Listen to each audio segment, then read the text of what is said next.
Dieu de tous les jours, une émission de Marc Thomas.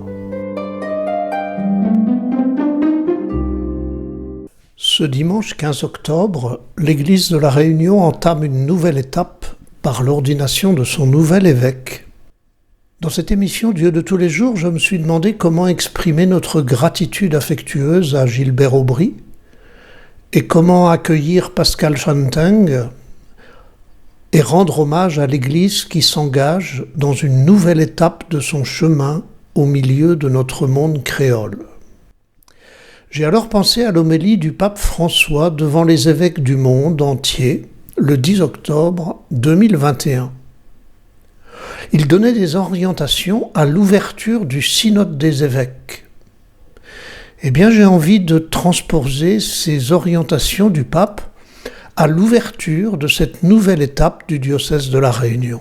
Je vous propose donc de méditer à nouveau et d'accueillir pour nous tous cette homélie du pape François, intitulée « Rencontrer, écouter, discerner ». C'est maintenant les mots du pape François. Un homme riche va à la rencontre de Jésus alors qu'il se met en route. Marc chapitre 10, verset 17. Souvent, les évangiles nous montrent Jésus sur la route, marchant aux côtés de l'homme, à l'écoute des questions qui habitent et agitent son cœur. François a prononcé ces paroles au moment de l'ouverture du synode. Le mot synode, qui veut dire marcher ensemble sur le chemin des hommes.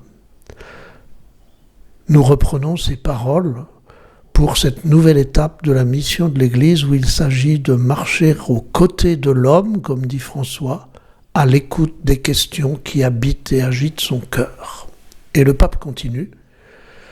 Il nous révèle ainsi, Jésus nous révèle ainsi, que Dieu n'habite pas les lieux aseptisés, les lieux tranquilles, loin du réel, mais qu'il chemine avec nous et nous rejoint là où nous sommes, sur les sentiers souvent ardus de la vie.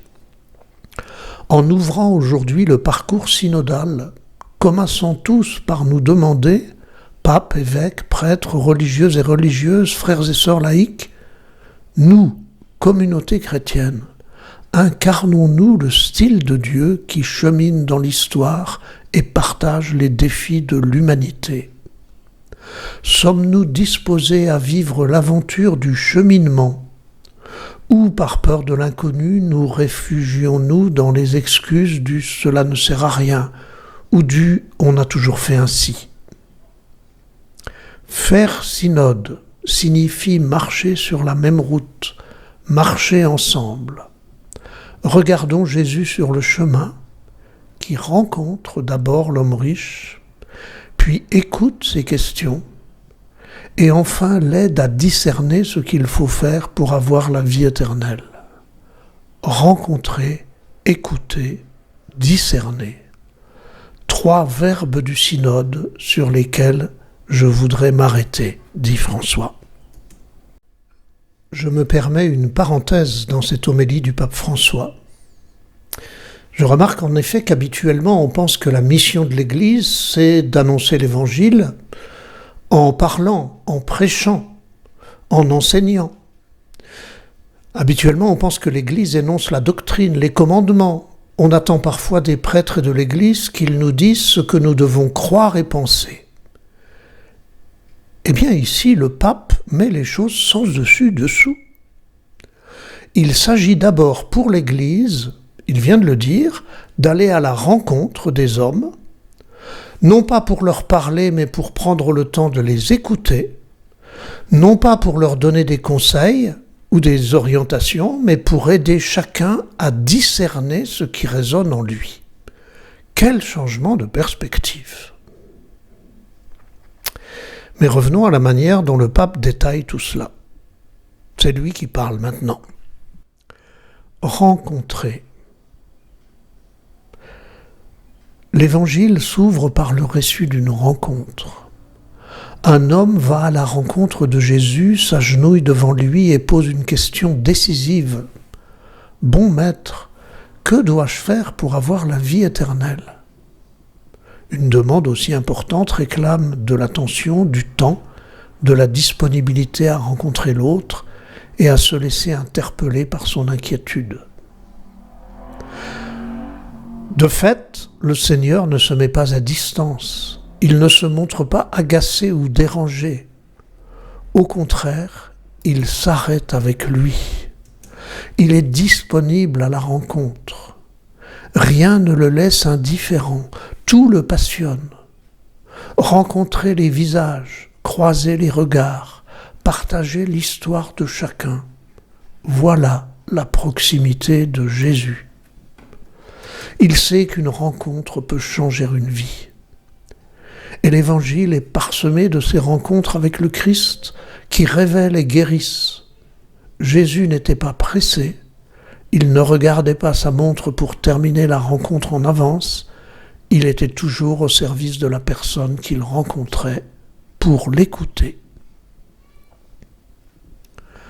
En commençant ce parcours, nous sommes aussi appelés à devenir experts dans l'art de la rencontre. Non pas dans l'organisation d'événements ou dans la réflexion théorique sur des problèmes, mais avant tout dans le fait de prendre le temps de rencontrer le Seigneur et de favoriser la rencontre entre nous. Un temps pour donner de la place à la prière, à l'adoration, cette prière que nous négligeons tant, adorer, faire place à l'adoration, à ce que l'Esprit veut dire à l'Église. Un temps pour se tourner vers le visage et la parole de l'autre, pour la rencontre en tête-à-tête, pour se laisser toucher par les questionnements des sœurs et des frères, pour s'aider mutuellement afin de nous enrichir de la diversité des charismes, des vocations et des ministères. Chaque rencontre, nous le savons bien, demande de l'ouverture, du courage, de la disponibilité à se laisser interpeller par le visage et l'histoire de l'autre. Même si nous préférons parfois nous abriter dans des relations formelles ou porter un masque de circonstance, l'esprit clérical ou l'esprit de cour, je suis plus monsieur l'abbé que père. La rencontre nous transforme et nous suggère souvent de nouveaux chemins que nous n'avions pas imaginé parcourir. Aujourd'hui, après l'Angélus, dit le pape, je vais recevoir un groupe de gens de la rue qui se sont simplement rassemblés parce qu'il y a un groupe de personnes qui va les écouter, seulement pour les écouter. Et de l'écoute, ils ont réussi à se mettre à marcher. L'écoute. C'est souvent ainsi que Dieu nous indique la route à suivre, en nous faisant sortir de nos routines fatiguées. Tout change lorsque nous sommes capables de vraies rencontres avec lui et entre nous, sans formalisme, sans prétexte, sans calcul. Deuxième verbe, écouter. La vraie rencontre naît seulement de l'écoute. Jésus, en effet, se met à l'écoute de la question de cet homme et de son inquiétude religieuse et existentielle. Il ne donne pas une réponse rituelle. Il n'offre pas une solution toute faite. Il ne fait pas semblant de répondre poliment pour s'en débarrasser et continuer sa route. Il l'écoute pleinement.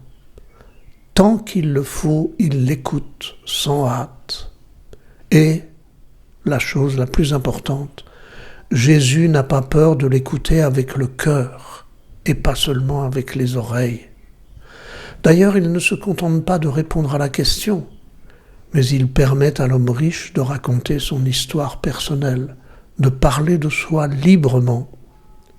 Le Christ lui rappelle les commandements, et celui-ci commence à raconter son enfance, à évoquer son parcours religieux, la manière avec laquelle il s'est efforcé de chercher Dieu.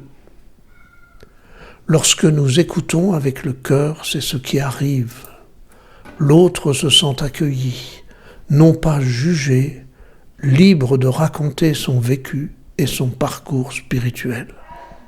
Interrogeons-nous avec sincérité dans cet itinéraire synodal.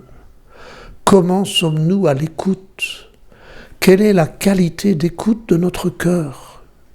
Permettons-nous aux personnes de s'exprimer, de cheminer dans la foi, même si elles ont des parcours de vie difficiles, de contribuer à la vie de la communauté sans être empêchées, rejetées ou jugées. Faire synode, c'est emboîter le pas au Verbe fait homme, suivre ses traces en écoutant sa parole avec les paroles des autres. C'est découvrir avec stupeur que l'Esprit Saint souffle toujours de façon surprenante pour suggérer des parcours et des langages nouveaux. C'est un exercice lent qui peut être laborieux, d'apprendre à s'écouter mutuellement, évêques, prêtres, religieux et laïcs, tous les baptisés, en évitant les réponses artificielles et superficielles, les réponses prêt-à-porter, non. L'Esprit nous demande de nous mettre à l'écoute des demandes, des angoisses, des espérances de chaque Église, de chaque peuple et nation, mais aussi à l'écoute du monde, des défis et des changements qu'il nous présente. N'insonorisons pas notre cœur, ne nous blindons pas dans nos certitudes. Les certitudes nous ferment souvent. Écoutons-nous. Enfin, discerner. La rencontre et l'écoute réciproque ne sont pas une fin en soi qui laisserait les choses demeurer en l'état. Au contraire, lorsqu'on entre en dialogue, nous nous mettons en discussion, en chemin, de telle façon qu'à la fin, nous ne sommes plus les mêmes qu'auparavant. Nous sommes changés. L'Évangile d'aujourd'hui nous le montre. Jésus devine que l'homme en face de lui est bon et religieux, qu'il pratique les commandements, mais il veut le conduire au-delà de la simple observance des préceptes. Dans le dialogue, il l'aide à discerner.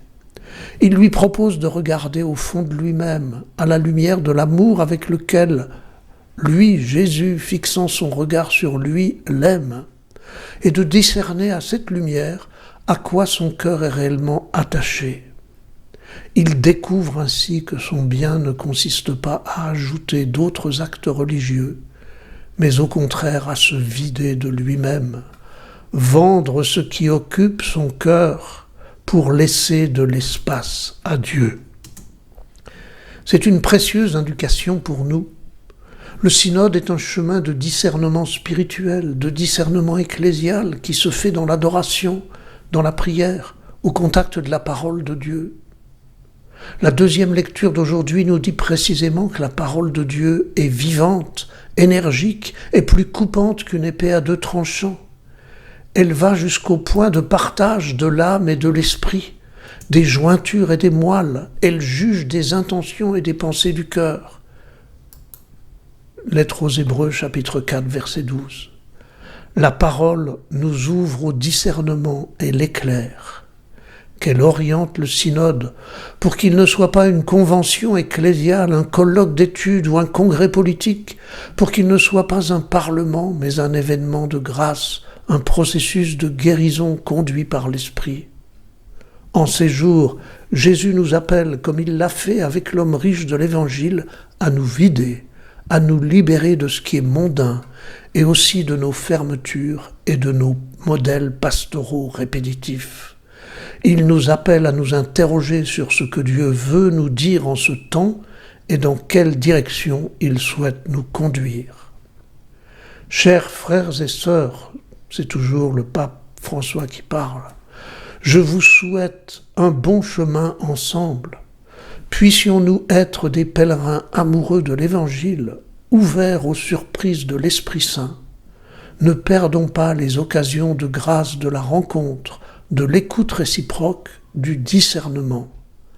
Avec la joie de savoir qu'alors nous cherchons le Seigneur, c'est bien lui le premier qui se porte avec amour à notre rencontre.